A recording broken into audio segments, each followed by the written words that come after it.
Yeah, what's up, guys? I can't deal with that.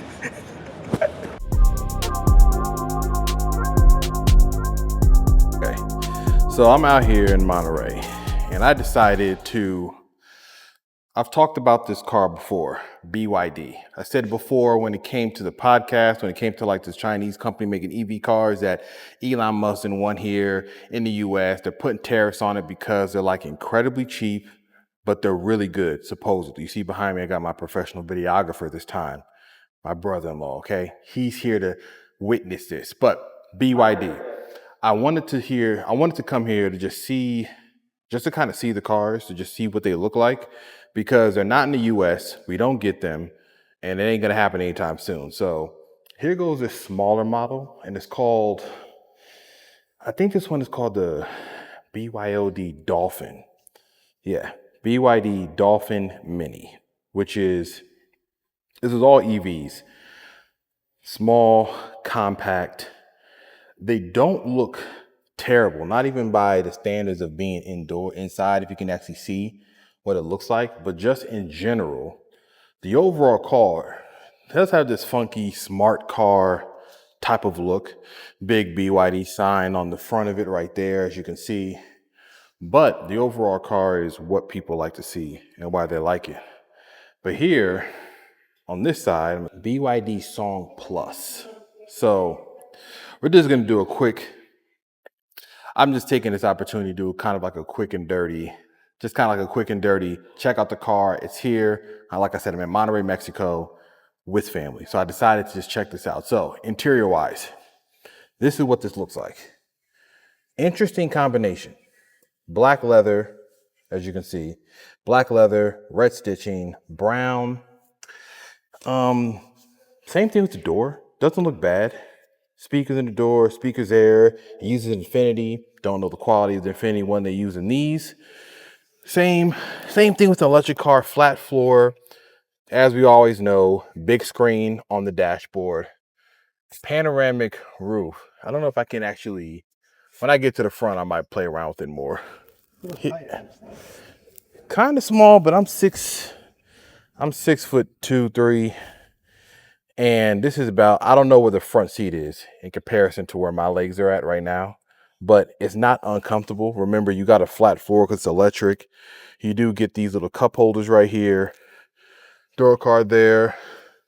The headrests seem actually kind of interesting. They seem like they're more contoured to the people's head. So I guess it's more comfortable. LED lights at the top there. I do like the design of the back of these chairs and how they look. It's actually more sporty than the outside of the car even looks. Granted, this is just an SUV, but this does look a little bit more just sporty when it comes to the seat than even I would expect. I mean, including the fact that the steering wheel up there is like a flat bottom steering wheel. As you can see up there, HVAC controls down there, USB-C. Overall, quality, material, stitching, it seems equally on par with what I've sat in with any American brand. Though that doesn't actually dictate how good of a car it's going to be or how bad a car is going to be. A lot of this just means that it could be great, it could be terrible. You never know. So let me jump out. I'm gonna go to the trunk area real quick. So the trunk area is actually really fairly average. You don't get a spare tire. You do get something for like a fix-a-flat. Comes there. You do get a cover here, tonneau cover that goes in the back. I mean, that is nice. The seats are split 60-40, it looks like. You can see that split right there in the middle, 60-40. Standard practice on the door, powered, press it, everything closes, backup camera. I mean, it's a standard SUV. I don't know what the OM-I means, or if that's a D. That might be a DM-I. That could just mean maybe some special part of the drivetrain. But let's go into the driver's seat because that's what most of us want to see. And then maybe I'll pop this hood if they allow me. But driver door, same thing as the stitching, brown, Infinity audio. Then we get down to the main area. Now, if you notice here, this is electric steering because this is like super power assisted, very light. Por favor, compruebe si la llave está dentro del coche. It's gonna be in Spanish, okay? The car is in Mexico, so it's set up to talk Spanish to me. So everything you see on the front is gonna be in Spanish, not gonna be in English. I'm not trying to change the language on this thing. Understand it. I don't know Spanish like that, and also I'm not trying to screw up their car to that degree, but I can navigate some screens. So home, as you can see, navigation. I will say something though. It's a pretty fairly fast reaction to me swiping my hand back and forth. I know that's like a very non-technical way of saying that the screen is responsive, but this type of fast movement, if it's not doing something, then this would automatically tell you. This is HVAC one's controls. They got ventilated seats. I can choose, that's a heated one, turn that off. I can turn this on.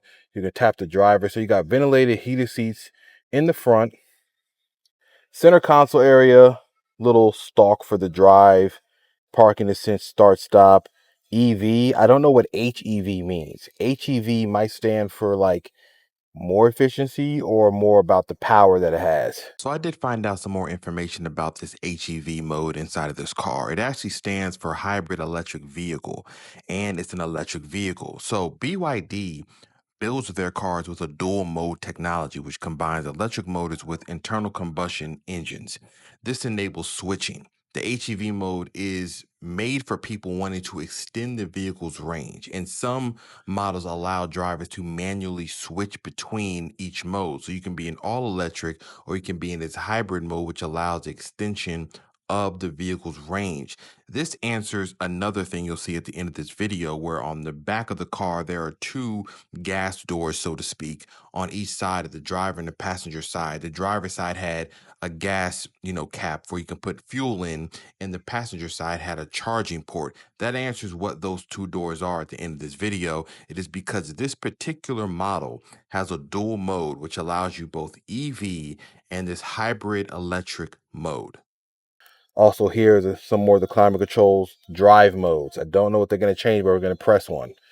So RDS Tigres, that's probably for, as you can see from the thing, snow, stuff like that. Sport, normal, eco, snowfield. So there you go. That's the normal drive modes that it has. I don't know the power on this. If I find it out, I might throw it up on the screen. If not, then you're just gonna have to just check out this car like I'm checking it out.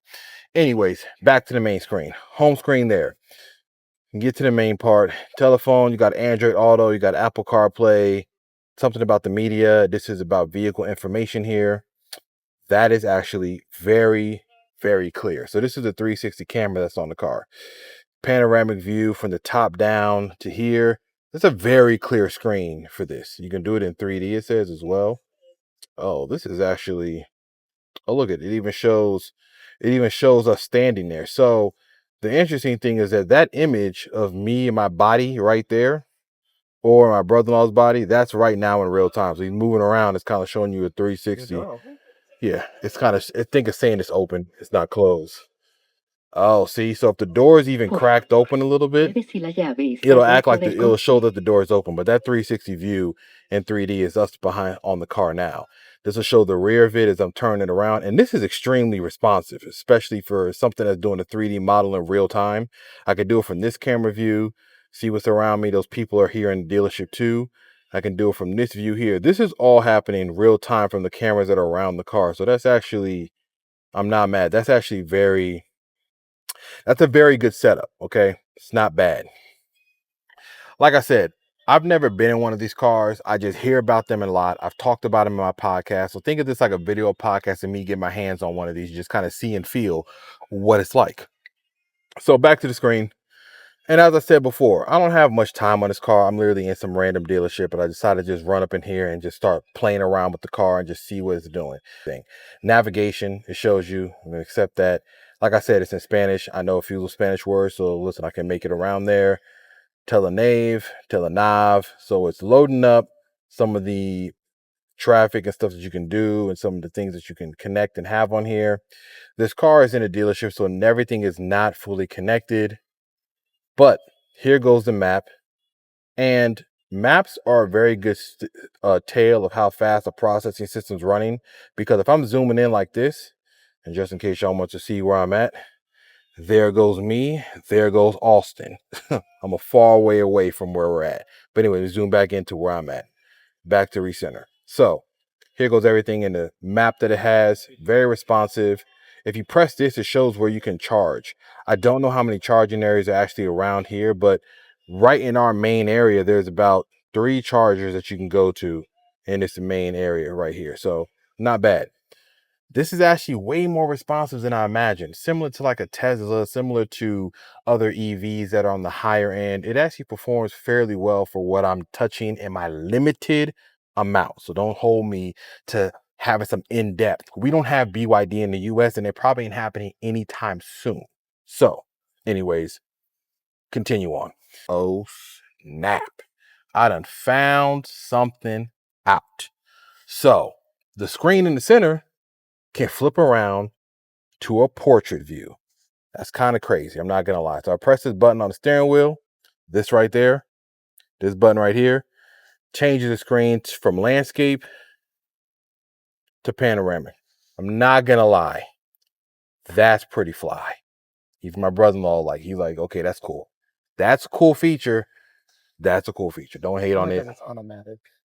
Yeah, he's like, if it was manual, it'd be, if this is a manual, like you got to turn it yourself. But I also noticed that there's buttons right here, but this is cool because many times in these car setups, some people might want to have it like this. Others might want to flip it the other way and have it, landscape. That's a good feature. Kind of jumping around to the other features, wireless charging. You have a glove box over here. You already know what that is. There's ambient lighting that has been all around the car, mainly in the front of the dashboard that you see what's floating around there. Now, when it came to the sunshade, all these are touch capacitive buttons. So me just pressing my finger on it, you'll notice that the screen on that panoramic roof goes all the way back. And then you also have a panoramic roof here. Same thing, smooth operation, opens, and then you can put all the way back, and then you can close it as well. So this is actually nice feature, nice touch. Operates smoothly. I don't know if it should operate any other way, so don't hold me to it.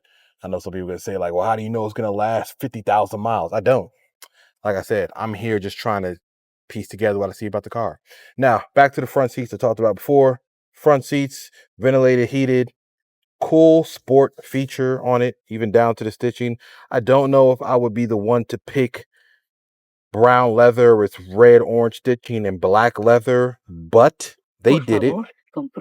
Another cool thing I noticed, so you have the center console, obviously storage in the center console, we already know, but if you notice right here, it says NFC. I don't know what the NFC part of it is, but looks like it's a wireless charger, or it does something that it communicates with the car. Because I don't have the keys and I don't have the ability to kind of run around and do everything in the car, I don't know what this does, but it obviously has some form or feature that it communicates when it comes to this. So I'm jumping out. I'm going to show you something with the outside of the car, actually. I'll wrap this up because this gentleman's going to leave soon. Here's the overall of the car, how it looks. If you notice here, this right here is for gas, because I've realized that it also has a gas engine in there to help with the range, and I think it runs like a generator on it. Don't hold me to it. And if you come to this other side, there is a charger on that port right there. That's the electric charger. So from what I've read and what I've been told, that runs in a combination. It runs both the gas is like a generator and the electric, so that your range kind of continues to go. I'll find out more information later on, but just a quick thing. I wanted to tap in and show you, how CarQuicks does. Keep the content going, tap in, check in, like, subscribe, peace.